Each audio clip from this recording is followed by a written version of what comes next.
Agora vamos lá. Pra gente cair talvez no papo do roteiro. Saturday Night Live, para dar um exemplo, talvez o maior. Ele é alimentado há décadas por improvisadores no roteiro e no elenco. Caramba, velho. Tem uma escola que chama Second City, que é talvez a escola de improvisação mais famosa do mundo, que é da onde eles buscam esses talentos, esses criativos, eu deveria dizer. Porque eu não acho que tem a ver muito com talento, tem a ver com a escola, tem a ver com o treinamento também.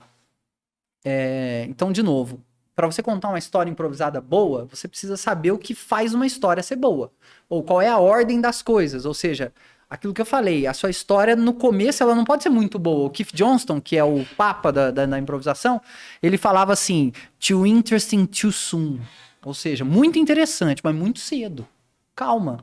Você vai contar uma historinha, a Mariazinha acordou atrasada. Ela tinha prova. Ela chegou atrasada e não conseguiu fazer a prova e repetiu o ano. Pô, uma história que não é boa. Mas é uma história. Aí você fala, Mariazinha acordou, o ET veio e levou ela para um mundo dos pôneis que morreram e aí o dragão... Porra, tem um monte de coisa interessante, mas não é uma história. E ela é tão ruim quanto. Então assim, tão ruim quanto não, ela é pior. Porque eu não contei uma história, eu só enfiei um monte de coisa interessante. Nada contra ET, nada contra dragão, nada. Mas unicórnio. Calma. Faz eu acreditar na Mariazinha antes, deixa ela ir pra escola, deixa ela não conseguir fazer a prova, e aí chega um ET e fala, eu posso voltar no tempo pra você, mas você tem que fazer um favor pra mim. Ela faz o que você quiser, porque eu não posso repetir de ano. Porra, essa história começa a ficar muito mais interessante. Porque eu fugi do meu círculo de expectativa, porque se eu falo Mariazinha, criança, falo prova, acordou atrasado, eu penso escola. Tá, eu tenho uma criança, uma menininha, eu tenho um relógio, né? Um compromisso, né? eu tenho escola. O que pode acontecer? Eu posso pôr uma diretora, um pai, uma mãe, um carro que quebrou. Tudo isso tá dentro do círculo de expectativa daquela história que eu comecei a contar. Um ET tá fora do círculo de expectativa. Então não é que eu não posso sair do meu círculo de expectativa, é que eu tenho que saber a hora de sair. Certo. E geralmente é o final. Ou geralmente é onde tá a minha premissa cômica e tal. Então tudo isso é técnica, certo?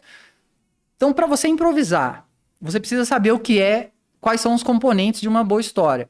Para você escrever um roteiro, você precisa saber quais são os componentes de uma boa história. Então, tem muito técnica de roteiro que, na minha opinião, foi feita para vender livro na La Selva do aeroporto. Comédia em 3 atos, o Sid Field da vida, enfim, não vou ficar falando nomes, mas dando carteirada, mas o improviso é uma métrica a ser seguida para você contar uma história, e tá aí, principalmente comédia, e tá aí o Saturday Night Live e outros grandes produtos, ou outros grandes comediantes que também são roteiristas que têm gênese no improviso, que começaram fazendo improviso. Bom, aí a gente chega na parte que é roteiro da coisa, narrativa. Então eu quero escrever um filme. Tudo isso que eu falei, que se aplica ao improviso, se aplica ao seu filme. Pega todos os filmes que você gostou na sua vida. Presta atenção no começo. Decupa o começo.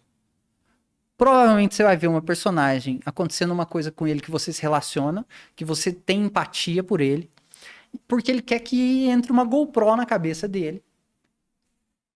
Imagina uma GoPro na cabeça dele que você agora é aquele cara.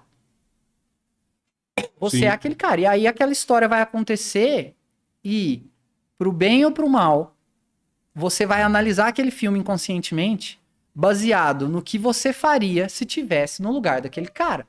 Se você quiser frustrar a sua plateia, faz o contrário. Se você quiser agradar a sua plateia, faz o que ele faria. E o Keith Johnston fala, se você tentar ser óbvio...